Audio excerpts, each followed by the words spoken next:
Leftists target Chick-Fil-A again, more fallout from the Trump-Kim summit, and Speaker of the House Paul Ryan sets an immigration vote. I'm Ben Shapiro. This is The Ben Shapiro Show.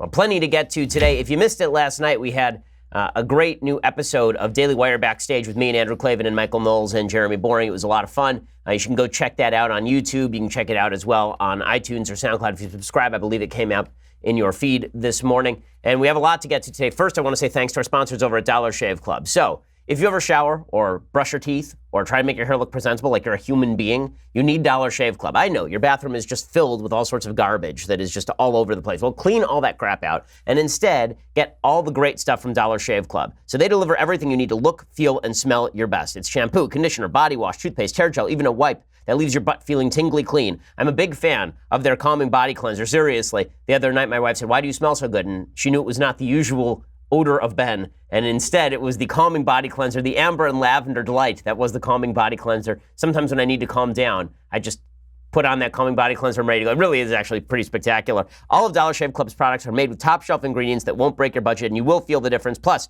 shipping is included with your membership. So here's the best way to try all of their products. For just $5, you can get their daily essential starter set. It comes with body cleanser, One Wipe Charlie's, the amazing butt wipes, their world-famous shave butter, and their best razor, the 6-blade Executive. You can keep the blades coming for a few bucks more per month. Add in shampoo, toothpaste, or anything else you need for the bathroom. Check it all out at dollarshaveclub.com/Ben. That is dollarshaveclub.com/Ben. So in a little while, we're going to get to President Trump and the fallout from the North Korean summit. President Trump has been tweeting some things which are in my opinion, not the smartest, but with that said, obviously it's a big public relations coup for the president. The president had himself a hell of a day in the last couple of days. He had a hell of a 48 hours going to Singapore and walking around with Kim and then getting all sorts of good media coverage for it. His approval ratings are going to rise because of it. It's a very popular move. Even those of us who are skeptical like me are still obviously hopeful that President Trump ends up being right and this wasn't a sop to Kim for a photo op, that it actually ends up curbing Kim's nuclear ambitions.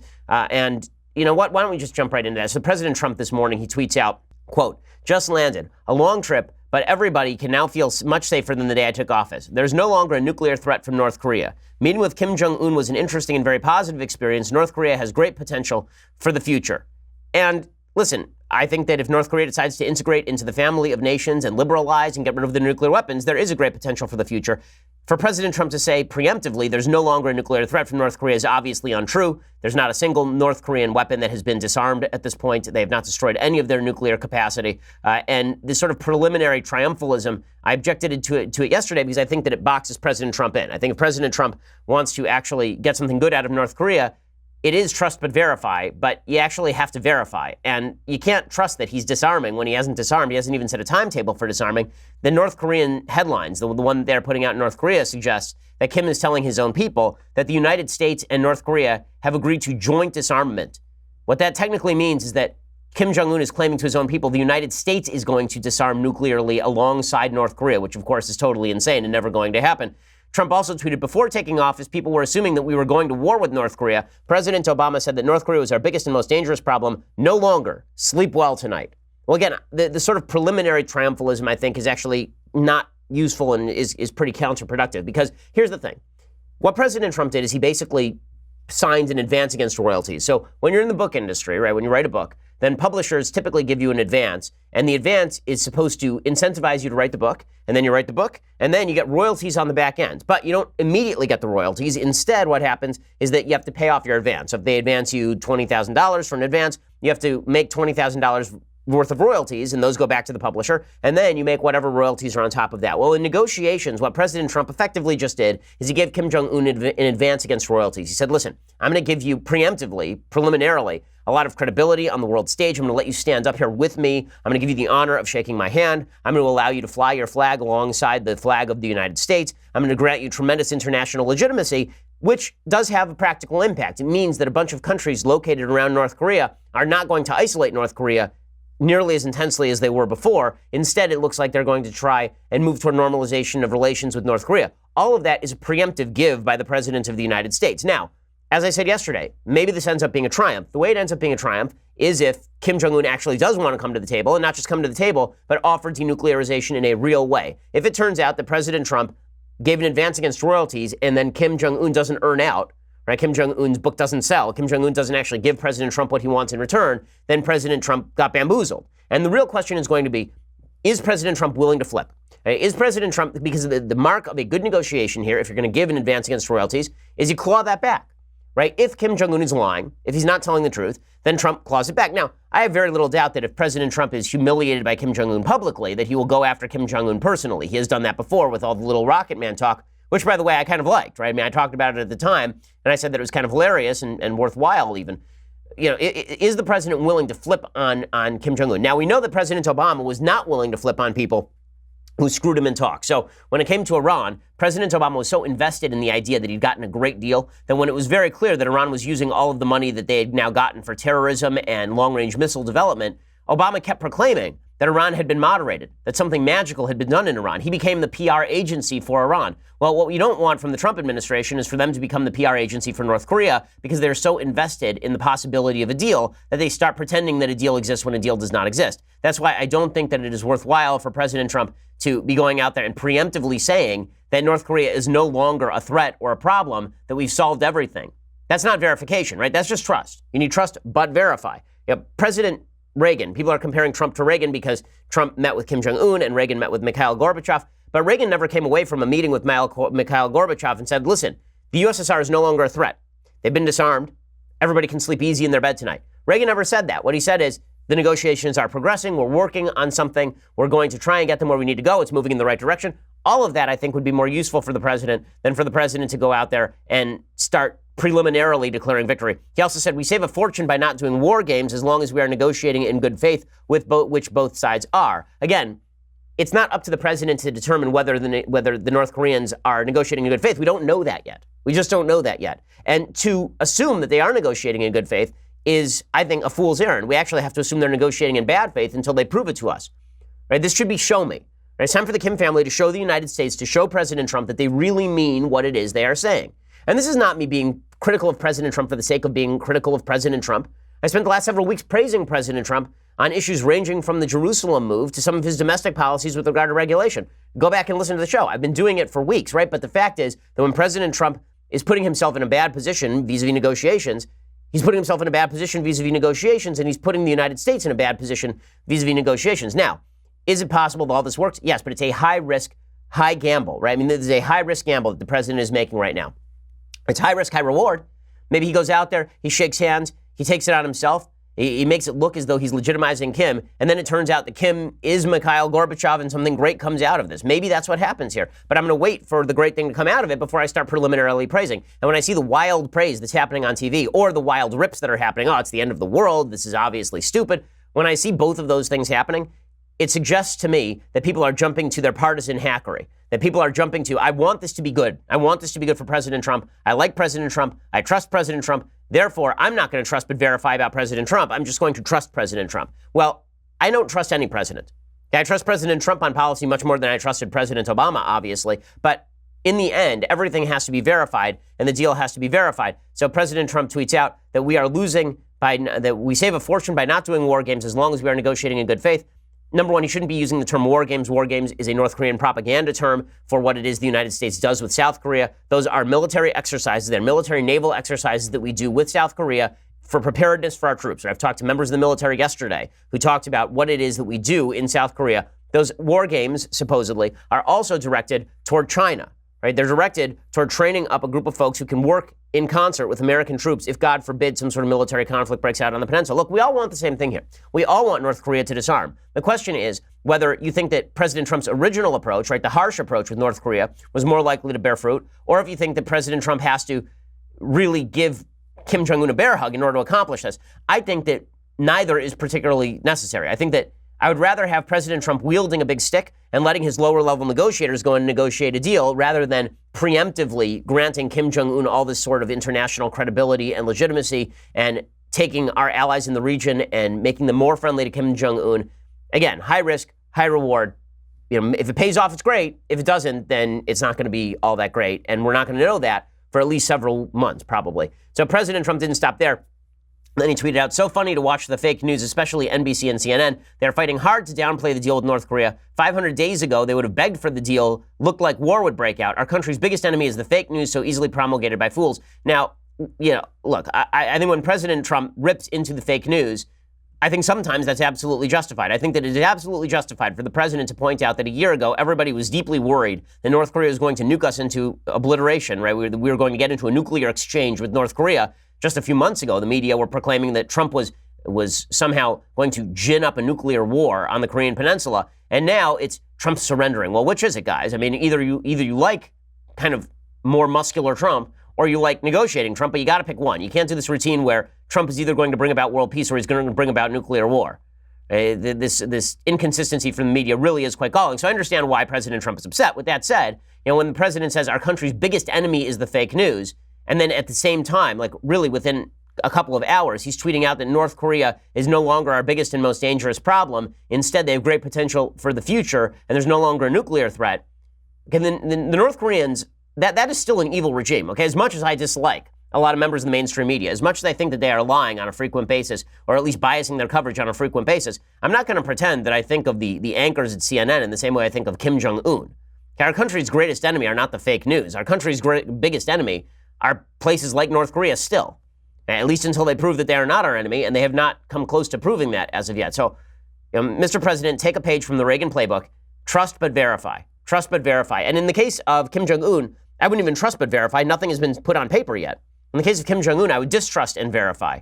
Right? The verification protocols should be even stronger for Kim Jong-un than they normally would be. I have a little bit more on this. First, I want to say thanks to our sponsors over at Skillshare. So Skillshare is an online learning platform with over 20,000 classes in business, design, technology, and more. You can take classes in social media marketing, illustration, data science, mobile photography, creative writing, you name it, they've got it. Skillshare is great because if you listen to this show, I know you love information. I know that you love learning. I know it's something that you are just really enthusiastic about. That's why we recommend books on the program every day. Well, when you need to learn a skill, you shouldn't be going to YouTube and watching some doofus do something for 5 minutes and now you're an expert on marketing. Okay, that's not the way that it works. You should be talking with an expert. You should be learning from an expert, and that's where Skillshare comes in. These are 45-minute classes with experts in their various fields. I've taken classes in social media marketing and SEO. I took one in watercolors from Skillshare. They really are terrific. Folks in the office use it. It's a great way to make your resume deeper and broader. It's a great way to ensure that you have an updated skill set at all times. And right now, you can join the millions of listeners already learning on Skillshare today with a special offer for my listeners. Get 2 months of Skillshare for just 99 cents.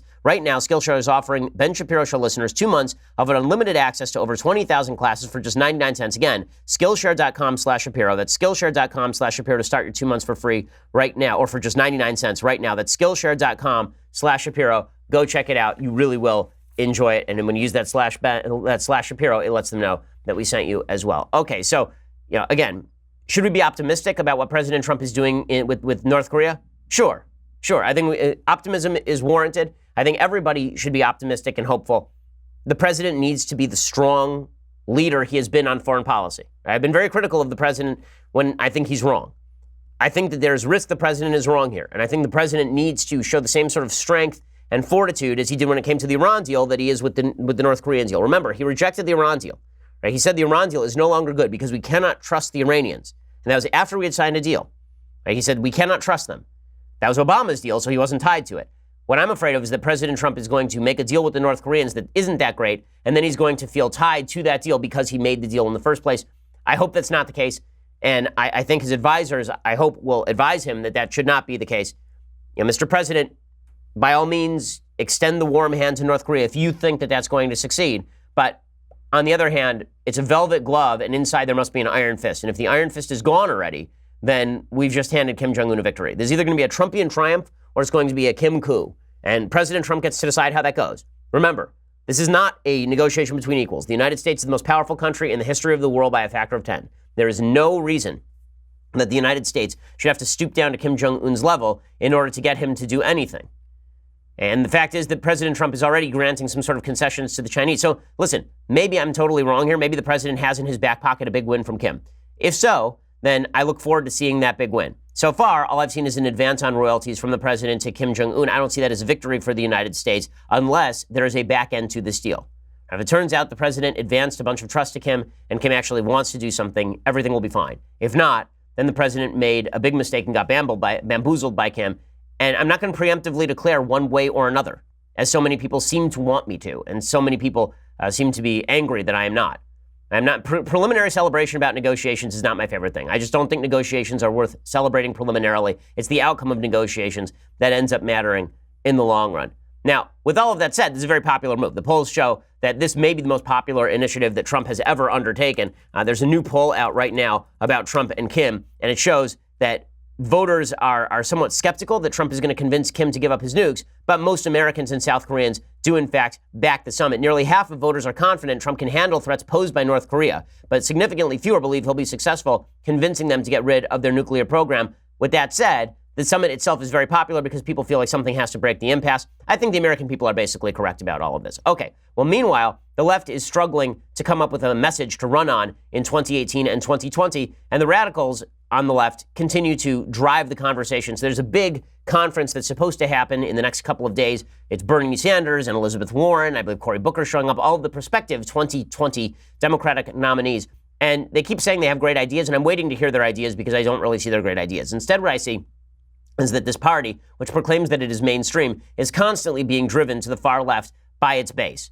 I think what's happening right now in American politics is a severe polarization that is leading to reactionary politics on both sides of the aisle. It is most obvious not on the right, where people are talking about it a lot. It is most obvious on the left. And the latest iteration of this is the newfound campaign against Chick-Fil-A. So you may have seen over the last few days that the left has started campaigning again against Chick-fil-A because it is Gay Pride Month, and that means that we have to stop homophobic chicken. Stop it. Stop eating your homophobic chicken sandwiches. Those chicken sandwiches, you know that those chicken sandwiches have engraved upon them. They've branded upon them. All the grills at Chick-fil-A have Leviticus 18:22 branded upon them.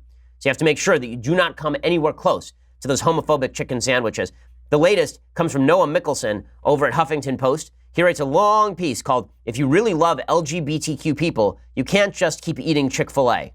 Because apparently that turns you into some sort of papist or something. So here's what Mickelson writes. He says, "My family didn't have much money, so eating out was a rare treat. But when the trip included waffle fries, an ingenious food so alien to southern Wisconsin in the early 80s, they seemed like a small, salty miracle to my tiny, still soft mind. It was almost too much for me to take. Still, as delicious as the Georgia-based company's fried foods were, they weren't my only weakness as a kid. When I wasn't fantasizing about Greece, I was spending my young swishy days doing a really bleepy job of hiding my insatiable hunger for other boys."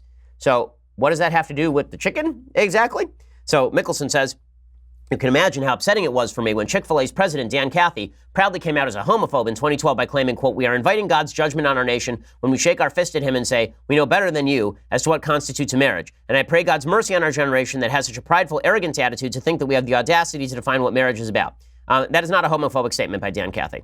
It's not, okay? Homophobia is the idea that gay people should be put in jail, or that homosexuality should be punishable by law, or that you are afraid of gay people. But the idea that you think that homosexual sex is a sin, or that same-sex marriage is an abomination in terms of sort of the biblical definition of marriage, that's a pretty mainstream religious view.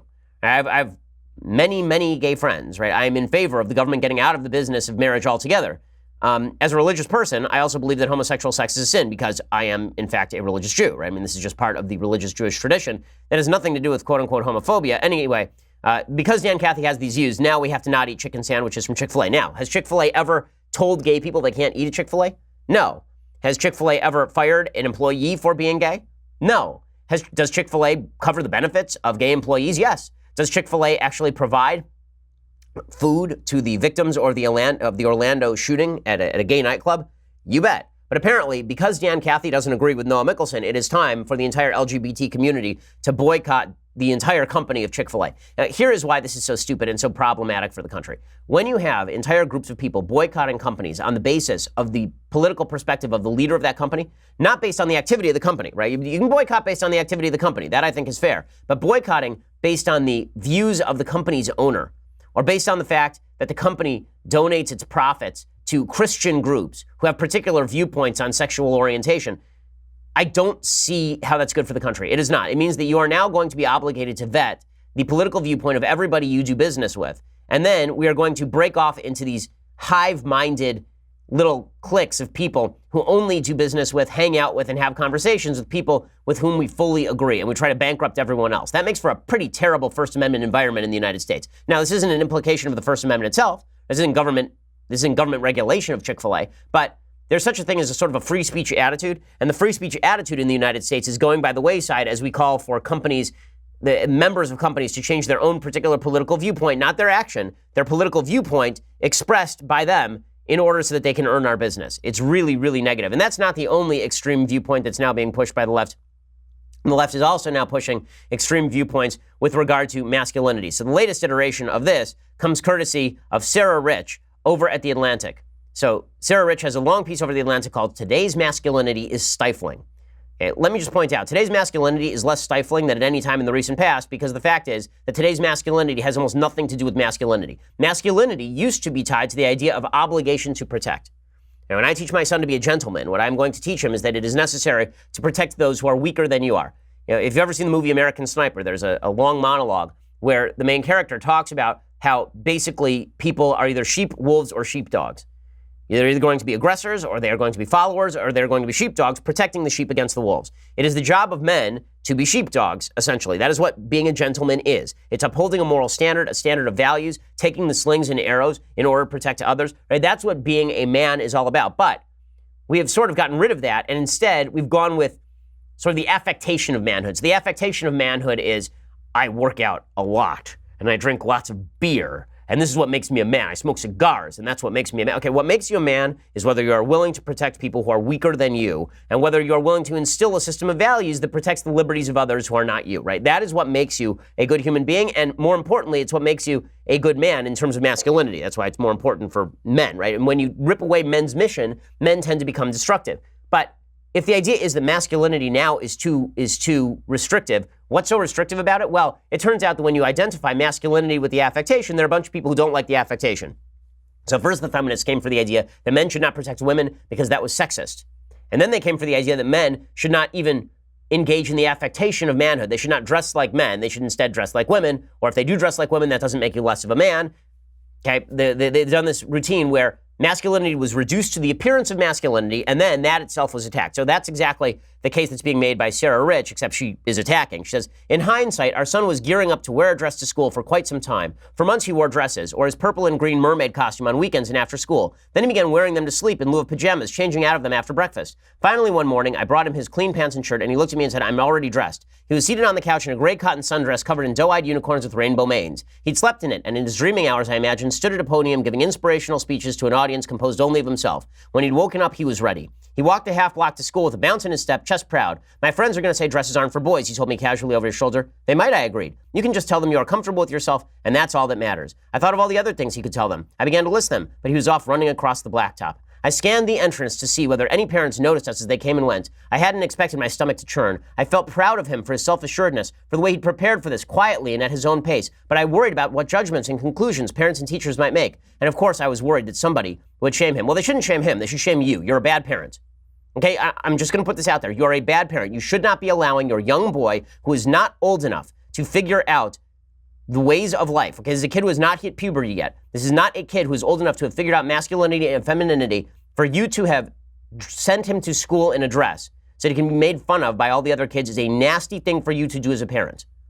There is something to the idea that you should be inculcating, yes, even the appearance of masculinity and femininity in your own children. Distinctions between the sexes are important.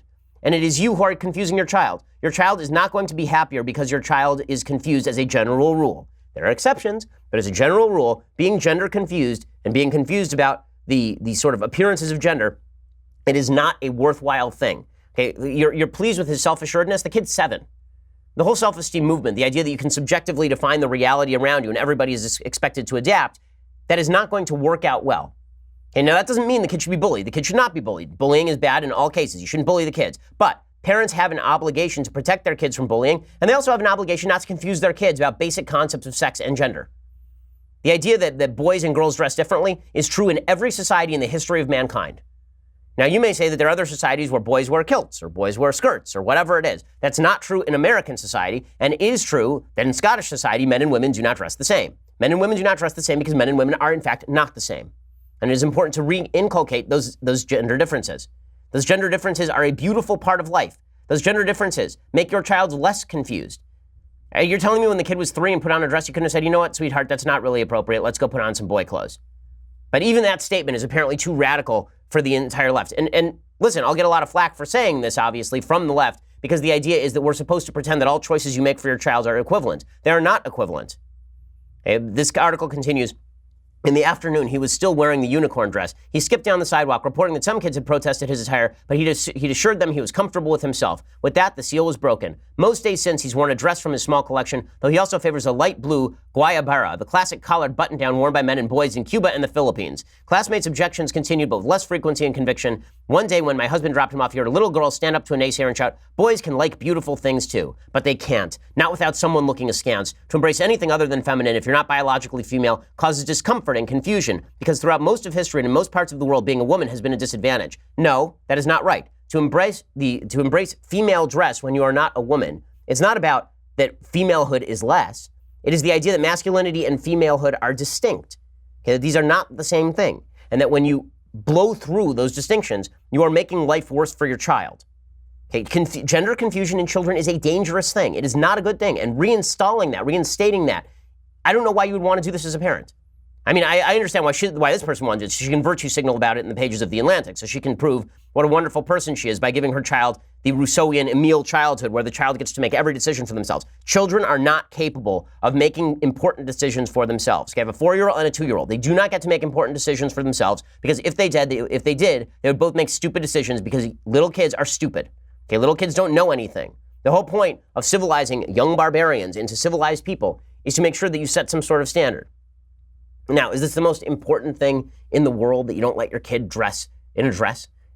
I don't think it's like the most important thing in the world, but I do think that it is important to say that boys and girls are different, and to reinstitute, again, the reason that it is important to reinstitute these differences is because biologically boys are different than girls. This has ramifications for everything, ranging from the sorts of activities in which they engage to the sorts of ways that they think. Okay, these things are ingrained. And reveling in the beauty of those differences is a good thing. It's so funny. The entire left that says multiculturalism is wonderful, right? That all cultures are created equal and we ought to celebrate each culture for what it is, says that cultural appropriation from males to females is totally fine, and vice versa. We shouldn't celebrate the differences between men and women. We should obliterate the differences between men and women. Well, this is one of the key distinctions in society that actually matters. The distinction between men and women matters because boys are not the same as girls. Boys must be brought up to be gentlemen. It's not that you teach boys not to rape. It's that you teach them to affirmatively be good men, and you teach women to be good women. And being a good man is not quite the same thing as being a good woman. And then there's the broader category of being a good person, right, which encompasses some aspects of being a good man and being a good woman. But being a good man and being a good woman, two different things. But the left is pushing this obliteration of all distinctions that actually matter. And the goal here is, of course, that once everything is done, we will all be the same. We will all be widgets that we get to form from scratch. People are so in love with the idea of human beings as the blank slate that they are going to pretend that human beings actually are a blank slate, or they are going to encourage all sorts of activities that look more like blank slate activities as opposed to the biological differences that make humanity beautiful and wonderful.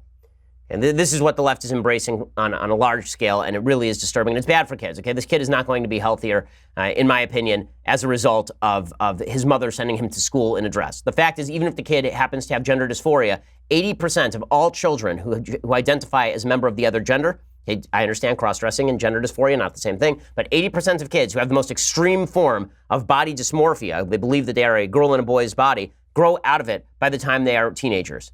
They grow out of it over time. Be a parent, okay? It's not your job to be your kid's friend. It is not your job to enable every choice your kid makes. Be a parent. Find a standard that actually makes your kid's life happier and that makes society around you better. Okay, so meanwhile, the city of Seattle has decided they're going to do now an about face on Amazon and the head tax. I'm going to discuss all that in just a second. First, you're going to have to go over to dailywire.com and subscribe. So for $9.99 a month, you can subscribe to Daily Wire. When you do, you get the rest of this show live, the rest of the Michael Knowles show live, the rest of the Andrew Klavan show live. And you get all of those for just $9.99 a month. Or you also can get all of that with the annual subscription, which comes along with Leftist Tears Hot or Cold mug, right? I mean, this tumbler, which is just fantastic.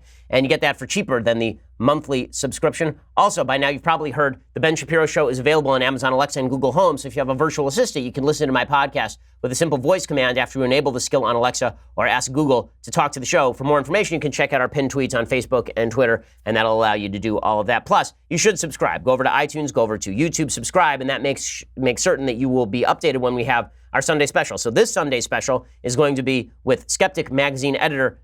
His name is Michael Shermer, and Michael Shermer is awesome. I think you'll really enjoy him. He and I disagree about a lot of things. He is a militant atheist. I, of course, am a religious Jew, but our discussion, I think, was great. And here's a little bit of the preview.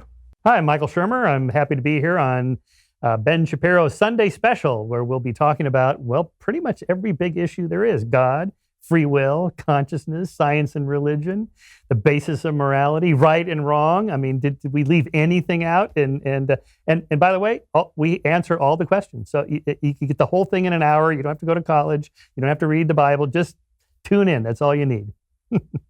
So go check that out. Also, our next episode of The Conversation is next week, this Tuesday, June 19th, 5:30 p.m. Eastern, 2:30 p.m. Pacific. We will answer all of your questions. I will answer all the questions that you send in. You have to subscribe to ask those questions over at dailywire.com, or you can also just watch online, but then you can't actually ask the questions. The live Q&A is available on YouTube and Facebook, again, for everyone to watch. You have to subscribe to ask the questions. You go over to Daily Wire, the Conversation page. You ask questions in the chat box, and then we will answer them for you. So, go over to Daily Wire. We have to sign off over at Facebook. We are the largest, fastest growing conservative podcast in the nation.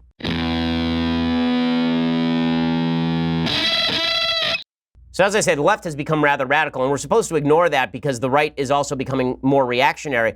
But the left's radicalism means that they even have had to about face on some of their own proposals. So, and this is hilarious. The Seattle Times is reporting that, if you remember, just a couple of weeks ago, the Seattle City Council approved of a head tax. They were going to tax Amazon and Microsoft and all of these other companies some huge amount, $275 per employee for homelessness.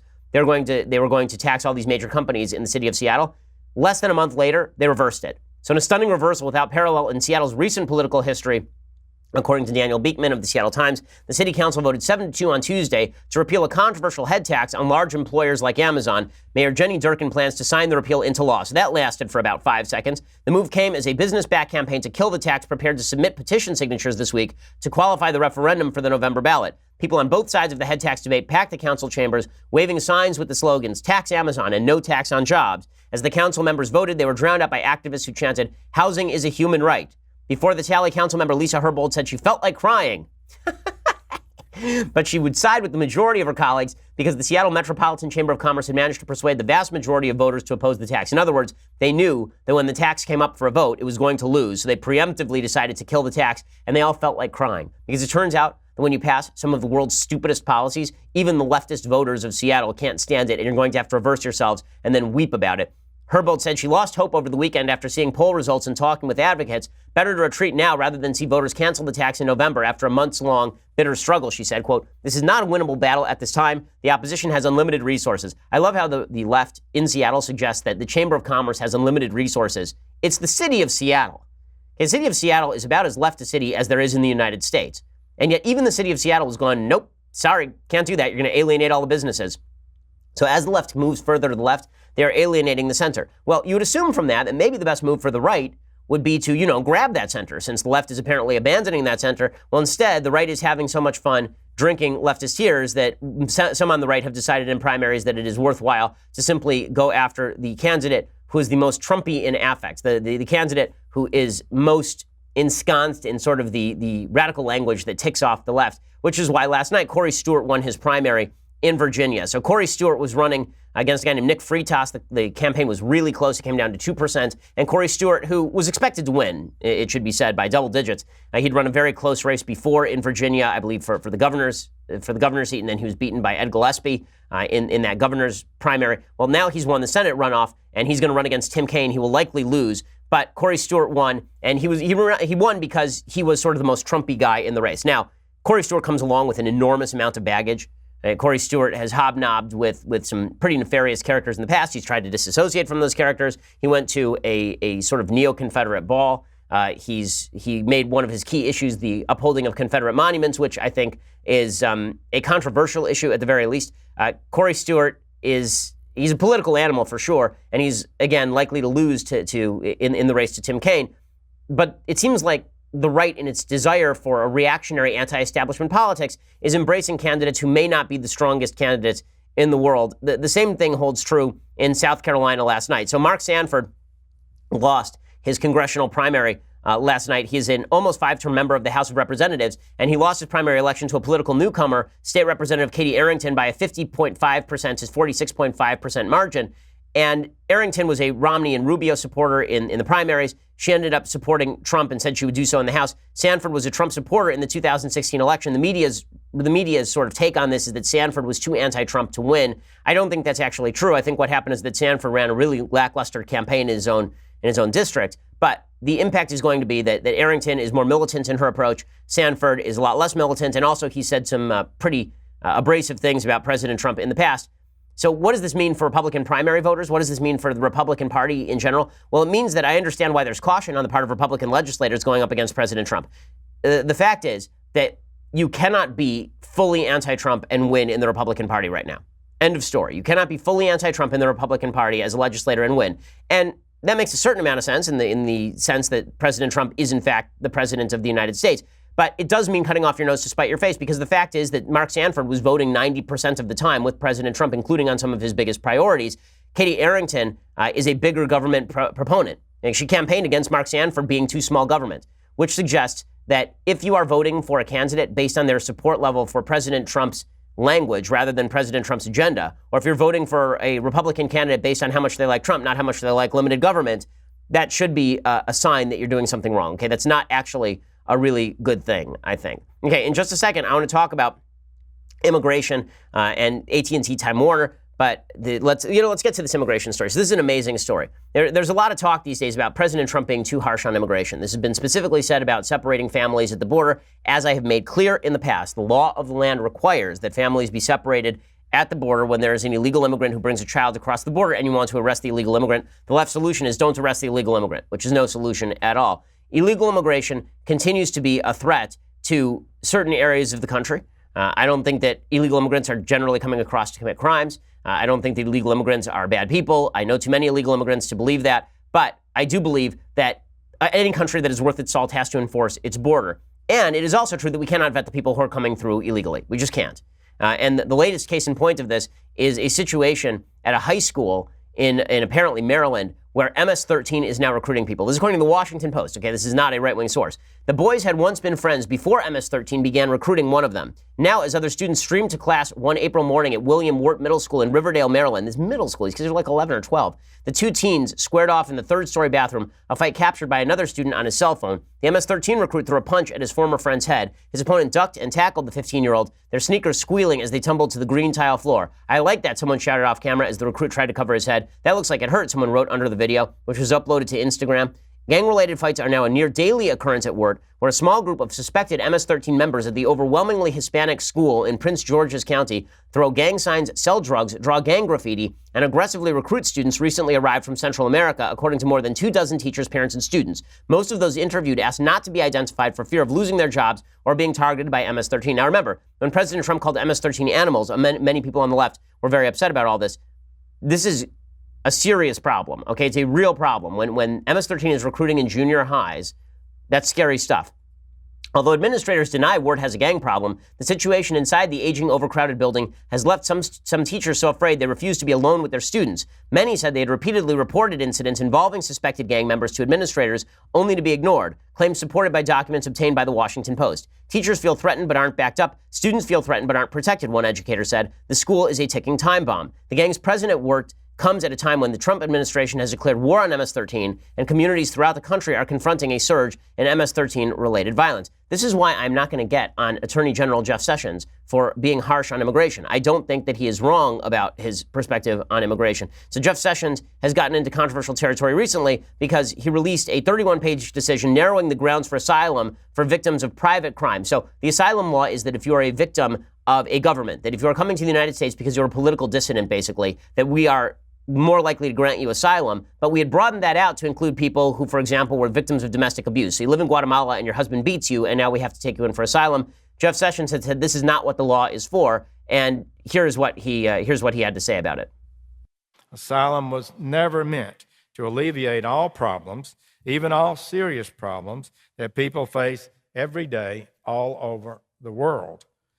So today I'm exercising the responsibility given to me under the INA and I will be issuing a decision that restores sound principles of asylum and longstanding principles of immigration law. Okay, this makes some sense. I mean, people are ripping on him, but this makes a fair bit of sense considering the fact that if you're a victim of domestic violence, that should not be your entry ticket to the United States. The question really is whether the government is failing to protect you from domestic violence, for example, or whether the government is upholding the rights of the domestic violator. You know, that sort of stuff is sort of a different story. But if the goal here is that anyone who has ever suffered in the world can come into the United States, I think that that's a mistake. Now, that doesn't mean that we shouldn't find ways to help them, that private charities particularly shouldn't find ways to help these people escape from domestic violence situations. And there are private charities that do help this to happen. But just because the United States is a great place and there are a lot of people suffering doesn't mean that it's the responsibility of the United States to take people in without vetting them or determining whether they're going to be an addition to the United States. Unvetted immigration is a problem. It is a problem. And it's a problem that has to be dealt with seriously without all the sloganeering that seems to accompany all of this. Okay, so it's time for a couple of things that I like and then a couple of things that I hate. So a couple of things that I like. You got to love the fact that Alec Baldwin still thinks that he is a relevant player on the American political scene. So Alec Baldwin is of the weird opinion that if he ran for president, he would beat President Trump. If I ran, I would win. You would? I would absolutely win. If I ran for president, I would win. Hands down, I would win. Because you would be not the funniest, most exciting, When are you most gonna, crazy if you're campaign. if you, Okay, that is not true. Okay, if Alec Baldwin runs, he will not win. Alec Baldwin barely has the support of a few people on the left, let alone anybody on the right. He's deeply off-putting. But if this is how the left wants to turn, if the Democrats want to turn to a celebrity candidate because they think they need a celebrity to beat Trump, more power to them. Enjoy yourselves. I keep campaigning on Bernie and Alec Baldwin. Keep doing it, guys. I really am appreciative. Okay, other things that I like. So there's a ruling that a lot of people don't like that came down from a district court. The Trump administration had been challenging the ability of AT&T and Time Warner to merge. There's no reason to challenge this merger. Okay, there's legitimately no reason. So I am very much an advocate of free market capitalism, and that means that I am generally antitrust law. So antitrust law is the idea that you have to break up companies when they get too large. The only time there is such a thing as a true monopoly is when there is a company that owns 100% market share in a particular industry and then can raise the prices to a sky-high level. That's a true monopoly. AT&T Time Warner would not be a true monopoly. In terms of market value of new media, Amazon.com is now valued at $817 billion. AT&T Time Warner would be valued at $282 billion. So it's not that they control 100% of the market. They don't even control 10% of the market. Okay, Verizon is worth $203 billion. Netflix is worth $157 billion. Disney is worth $155 billion. And what you're going to start seeing is some of these companies consolidate to fight AT&T Time Warner. Now, the people who are objecting are saying, well, the reason AT&T is trying to buy Time Warner is they're trying to buy their entertainment content, and then in accordance with the new net neutrality rules, which have been gotten rid of, now AT&T is going to be able to use Time Warner Entertainment as sort of their base of operations. They're going to use and privilege Time Warner Entertainment and put it on their own distribution mechanisms and privilege that content. Okay, fine, so what? So then Verizon partners with Netflix, or Verizon partners with Disney, or Verizon partners with Fox or something. That's fine. This is what competition does. If they really want to charge me more for non-Time Warner content, and there's another company offering me a better deal, then I'll go to that other company. And the fact is, we are now getting more entertainment for cheaper than ever in human history. I mean, if you go to Netflix or Amazon, I subscribe to both, the amount of entertainment that is available at the touch of a button is just astounding. It's just astounding. And the fact is, all these cable companies are going to die anyway because people are cutting the cord at incredibly rapid rates. So what's going to happen then? Well, you're going to need a new way to make revenue. And one of the ways to make revenue is to own the entertainment producing fora that are actually making the entertainment. And then you distribute them online. I don't see a huge problem with that. The truth is that President Trump has demonstrated that he's not a big fan of the folks over at Time Warner because he doesn't like CNN. But that has nothing to do with this particular merger. And as a free market capitalist, I think that the merger is absolutely fine. Okay, time for some things that I hate. Alrighty, so it now turns out that Sarah Huckabee Sanders called Dennis Rodman with a message of thanks from President Trump for his involvement in the negotiations in North Korea. This is utterly unnecessary. Dennis Rodman is a crazy person. And I understand, does this do any real harm? No. Is it stupid? Yes. You know, I criticized the president for his associations with Kim Kardashian. Dennis Rodman is 8 times as crazy as Kim Kardashian. Now, if the idea is that Dennis Rodman got Kim to the table, how about this? How about we say congratulations to one another once Kim actually makes some concessions? Can we wait for that? Otherwise, you end up with tape like this. Sarah Huckabee Sanders on the phone congratulating Dennis Rodman in an alternative universe where Biff eventually actually went back to 1955 and actually bet on the sports book. Here is Dennis Rodman being congratulated by the White House. Hi, Dennis. This is Sarah Sanders. How are you? What's going on? Well, I just was calling. I know the president had seen some of your comments over the last several days and just wanted me to reach out and thank you for some of the positive things you've said and appreciate you being helpful in this process. Thank you. I know he appreciates it, and again, we appreciate your support, you being here and being so vocal about it. So I just wanted to call and pass that on. Okay, so there's Dennis Rodman being congratulated by the White House. We now live in the most stupid timeline, I think it is fair to say. Listen, can you use people like Dennis Rodman for diplomacy? I suppose you can. But yeah, I got to say, I sort of object to the degradation of the White House to the point where they're calling Dennis Rodman a legitimate crazy person to talk about his relationship with Kim Jong-un. Maybe it's practical. I'm open to arguments that I'm wrong on this. But you know what? I think it's not a thing I hate as much as a thing that I'm uncomfortable with. How's that? Okay, so we'll be back here tomorrow with all of the latest news. We'll be broadcasting from Dallas. We'll see you then. I'm Ben Shapiro. This is The Ben Shapiro Show. The Ben Shapiro Show is produced by Senya Villarreal, executive producer Jeremy Boring, senior producer Jonathan Hay. Our supervising producer is Mathis Glover, and our technical producer is Austin Stevens. Edited by Alex Zingaro. Audio is mixed by Mike Caramina. Hair and makeup is by Jesua Alvera. The Ben Shapiro Show is a Daily Wire Forward Publishing production. Copyright Forward Publishing 2018.